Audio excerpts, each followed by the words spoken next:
नमस्कार, very good morning. स्वागत करता हूं अपने the excellence classes YouTube channel पर। जैसा कि आप सभी लोग जानते हैं कि हमारा जो टॉपिक चल रहा था वो चल रहा था आपका शब्द विचार। आज हम उसी शब्द विचार का एक नेक्स्ट लेवल स्टार्ट करने वाले हैं। ठीक है, देखिए टॉपिक स्टार्ट करने से पहले दोस्तों कुछ चीज़ें याद रखें आप।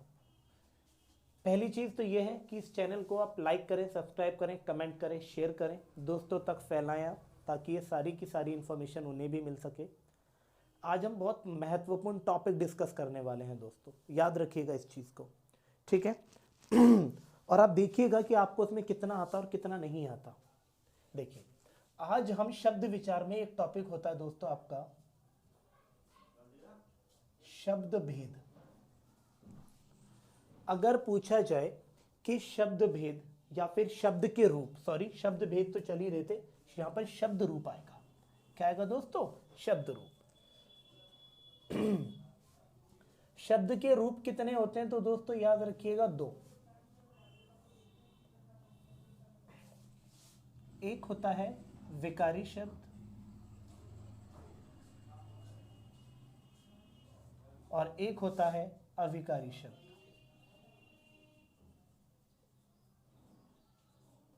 एक विकारी और एक अविकारी।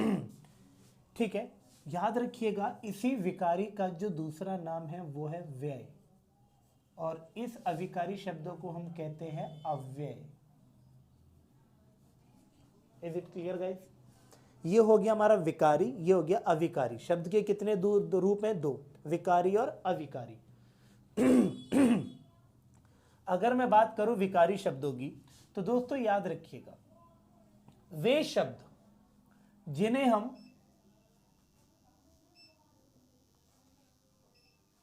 लिंग, वचन, काल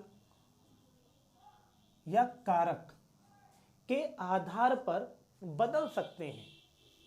याद रखिएगा, जिन शब्दों को हम लिंग, वचन, काल और कारक को बदल सकते हैं। देखिए, पहली चीज विकारी का मतलब होता है परिवर्तन। इट मींस जिन शब्दों में परिवर्तन हो सकता है उसे कहते हैं विकारी, और जिन शब्दों में परिवर्तन नहीं हो सकते उन्हें कहते हैं अविकारी। जिन शब्दों को लिंग, वचन, काल, कारक के आधार पर आप चेंज कर सकते हो उसे कहते हैं विकारी। ठीक है, ठीक है। जैसे समझने की कोशिश करेंगे, अगर मैं लिखता हूं दोस्तों लड़का, इसे अगर मैं लिंग के आधार पर अगर मैं चेंज करूं तो ये क्या बन जाएगा दोस्तों? लड़की। यस और नो? और इसी लड़की को अगर मैं वचन के आधार पर अगर मैं चेंज करूं तो लड़कों कर सकता हूं। तो देखिए, ये ऐसे शब्द हैं जिन्हें हम लिंग के आधार पर, वचन के आधार पर, काल के आधार पर, कारक के अनुसार मतलब हम चेंज कर सकते हैं। ठीक है, लेकिन जिन शब्दों को हम चेंज नहीं कर सकते उन्हें कहते हैं हम दोस्तों अविकारी। Is it clear guys? जैसे अगर मैं आपसे एक बात बताता हूं, बड़े ध्यान से समझे। मैंने लिखा भैया जी जल्दी, मैंने लिखा भैया जी धीरे। अब एक बात बताइए, जैसे ये दो शब्द मैंने लिखे, क्या इस जल्दी को मैं लिंग के आधार पर जल्दा लिख सकता हूं? नहीं। क्या मैं इसे वचन के आधार पर जल्दियों कर सकता हूं? नहीं कर सकता। तो आपके जहन में एक चीज याद आई कि जिन शब्दों को इनके आधार पर बदल दिया जाता है उसे कहते हैं विकारी, और जिन्हें नहीं बदला जाता उन्हें कहते हैं हम अविकारी। अगर आप देखें तो विकारी और अविकारी में हमें पढ़ना क्या है? देखिए, तो सबसे पहली चीज पढ़नी होती है मेरे दोस्तों संज्ञा के बारे में। नंबर सेकंड हमें पढ़ना होगा सर्वनाम के बारे में। नंबर थर्ड हमें पढ़ना पड़ेगा विशेषण के बारे में। ठीक है, और नंबर फोर्थ हमें पढ़ना पड़ेगा भैया जी क्रिया के बारे में। इस विकारी के चार अंग याद रखिएगा: संज्ञा, सर्वनाम, विशेषण और क्रिया। ये चीजों को हम पढ़ेंगे। अविकारी में हमें क्या पढ़ना होता है? नंबर फर्स्ट क्रिया विशेषण, नंबर सेकंड समुच्चय बोधक, नंबर थर्ड हमें पढ़ना होता है भैया जी संबंध बोधक या संबंध वाचक कह सकते हो आप, कोई दिक्कत वाली बात नहीं है। और नंबर फोर्थ पढ़ना होता है विस्मयादि बोधक।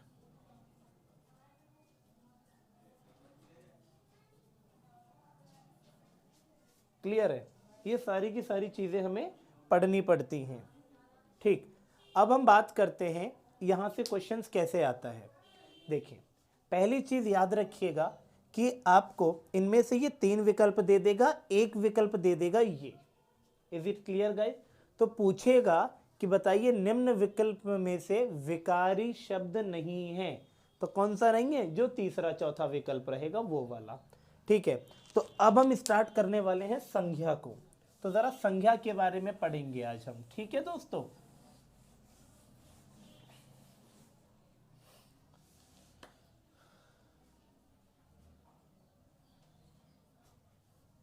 अगर मैं संज्ञा के बारे में अगर मैं बात करूं, नाउन के बारे में,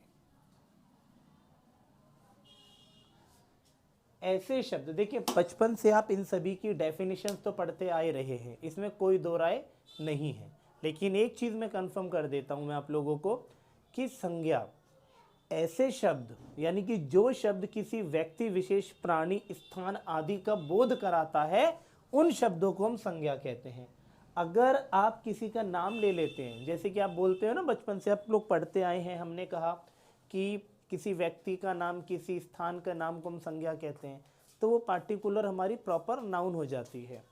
ठीक है, तो यहां से क्वेश्चंस क्या बनेंगे? पहली चीज, बहुत महत्वपूर्ण जानकारी मैं आपको दे रहा हूं स्टार लगा करके। देखिए, संज्ञा शब्द का जो निर्माण हुआ है वो हुआ है सम धन ज्ञा से। सम का मतलब होता है संपूर्ण, और ज्ञा को यहां दिखाया गया है ज्ञान के संदर्भ में।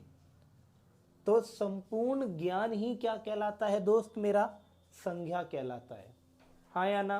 दूसरी चीज, अगर मैं बात करूं संज्ञा शब्द का अर्थ क्या होता है, तो संज्ञा का अर्थ होता है भैया जी नाम।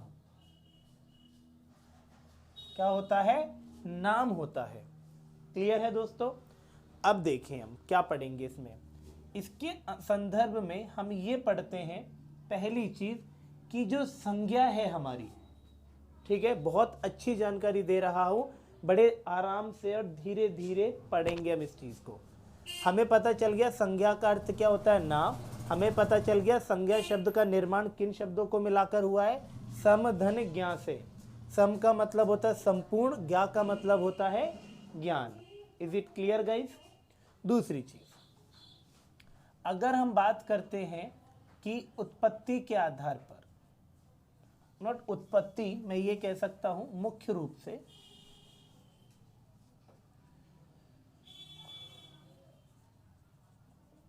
मुख्य रूप से या आचार्य गुरु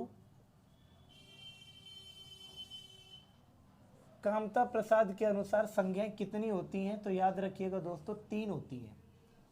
कौन कौन सी होती है? एक होती है आपकी व्यक्तिवाचक, एक होती है आपकी जातिवाचक, और एक होती है आपकी भाववाचक।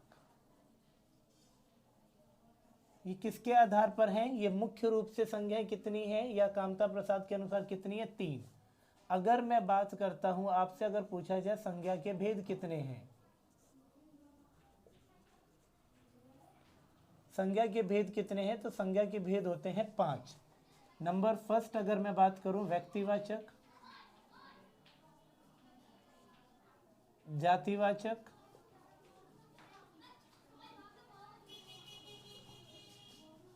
समूहवाचक। नंबर फोर्थ हम बात करते हैं आपका द्रव्यवाचक, और नंबर फोर्थ हम करते हैं भाववाचक। Is it clear? नेक्स्ट अगर मैं आपसे बात करूं कि भैया जी मूल रूप से संज्ञाएं कितनी होती हैं, तो मूल रूप से संज्ञाएं होती हैं केवल 2। एक होती है आपकी यथार्थवाचक,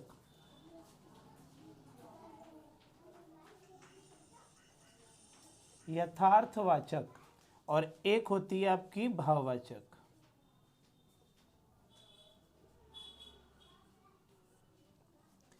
यथार्थवाचक और भाववाचक में अंतर क्या है?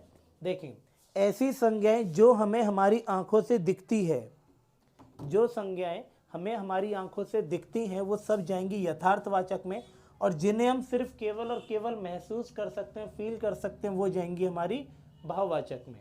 एक तरीके से अगर मैं बात करूं तो देखो, ये हो गया एक तरीके से हमारा हार्डवेयर। कंप्यूटर में हार्डवेयर को हम देख सकते हैं, टच कर सकते हैं, लेकिन अगर मैं बात करूं सॉफ्टवेयर की, तो सॉफ्टवेयर को हम ना टच कर सकते हैं, हम केवल फील कर सकते हैं, हम केवल उन्हें महसूस कर सकते हैं। 1 2 3 पॉइंट स्पष्ट रूप से क्लियर हो गया दोस्तों। अब हम बात करते हैं अगले क्वेश्चंस की। अगला क्वेश्चन देखिएगा, स्टार लगा देता हूं। संज्ञा का प्रभाव, संज्ञा पर प्रभाव किन किन का पड़ता है? यानी कि याद रखिएगा, संज्ञा पर प्रभाव, तो संज्ञा पर प्रभाव पड़ता है देखो लिंग का, लिंग के अनुसार संज्ञाएं चेंज हो जाती हैं, वचन के आधार पर संज्ञाएं चेंज हो जाती हैं, और एक होता है कारक। लिंग, वचन और कारक, इन तीनों का प्रभाव पड़ता है संज्ञा पर। ठीक, दूसरी चीज, संज्ञा के अनुसार, संज्ञा के अनुसार कारक कितने होते हैं? तो याद रखिएगा, संज्ञा के अनुसार होते हैं कारक 8। कितने होते हैं दोस्तों संज्ञा के अनुसार कारक? होते हैं हमारे 8। Is it clear guys? तो देखें, याद रखिएगा, पहली चीज हमने केवल अभी इसके स्टार्टिंग के पॉइंट्स के बारे में बात करी है, ठीक है। पहला क्वेश्चन ये हो गया, दूसरा निर्माण हो गया। मुख्य रूप से और कामता प्रसाद के अनुसार संज्ञाएं 3 होती हैं। वैसे अगर नॉर्मल तरीके से अगर पूछा जाए, साधारण तरह संज्ञा के भेद कितने होते हैं? 5। संज्ञा पर प्रभाव किसका पड़ता है? लिंग, वचन और कारक का पड़ता है। संज्ञा के अनुसार कारकों की संख्या कितनी है? 8। और मूल रूप से संज्ञाएं कितनी होती हैं? 2, यथार्थवाचक और भाववाचक। बताइए, यहां तक किसी को कोई दिक्कत तो नहीं हुई होगी जहां तक मैं जानता हूं, ठीक है। आगे बढ़ते हैं, ठीक है। तो ये सारी की सारी चीजें आप लोगों ने याद रखनी है, ठीक। चलो,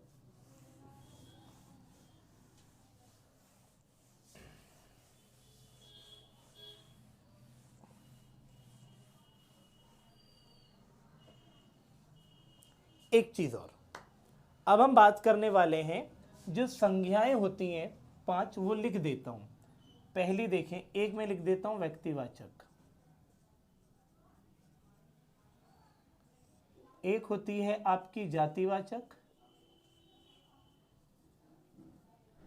एक होती है आपकी समूहवाचक,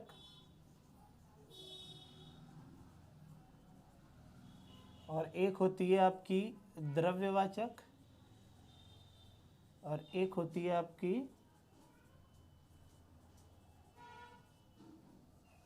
भाववाचक। सबसे पहला क्वेश्चन ये कि निम्न में से कौन कौन सी संज्ञाएं सदैव एक वचन में प्रयुक्त होती हैं और कौन कौन सी संज्ञाएं बहुवचन में प्रयुक्त होती हैं और कौन कौन सी संज्ञाएं हमारी दोनों में काम करती हैं?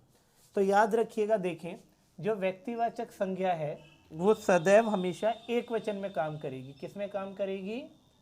एक वचन में, ठीक। दूसरी चीज, द्रव्यवाचक संज्ञा हमेशा एक वचन में काम करती है। भाववाचक संज्ञा भी हमेशा एक वचन में काम करेंगी, ठीक। लेकिन ये 2 संज्ञाएं ऐसी हैं जो कि एक वचन के साथ साथ बहुवचन में भी काम करती हैं। याद रखिएगा, मोस्ट इंपॉर्टेंट पॉइंट्स है, ये कोई भी नहीं बताता है, ठीक है। जातिवाचक और समूहवाचक संज्ञाएं ऐसी हैं जो एक वचन में भी काम करेंगी और जो बहुवचन में भी काम करेंगी। इज इट क्लियर दोस्त? ठीक है। अब हम जो अगली वीडियो जो हमारी रहेगी ना, उसमें हम क्या पढ़ेंगे? इन सभी चीजों को मैं डीप पढ़ाने वाला हूं। व्यक्तिवाचक कौन सी है, जातिवाचक कौन सी है, समूहवाचक कौन सी है, द्रव्य कौन सी है, भाववाचक कौन सी है। अगली वीडियोस में हम इनके बारे में पढ़ेंगे। फिर मैं आपको संज्ञा से रिलेटेड 10 क्वेश्चंस यहां पर सॉल्व कराने वाला हूं, और वो क्वेश्चन इस लेवल के होंगे, देखने में बहुत इजी होंगे बट होंगे बहुत ही ज्यादा टिपिकल, ठीक है। तो दोस्तों आज के लिए इतना काफ़ी है। कल मिलेंगे हम सेम टाइम सेम चैनल पर सेम जगह इसी टॉपिक को आगे कंटिन्यू करने के लिए। तब तक के लिए thank you, God bless you.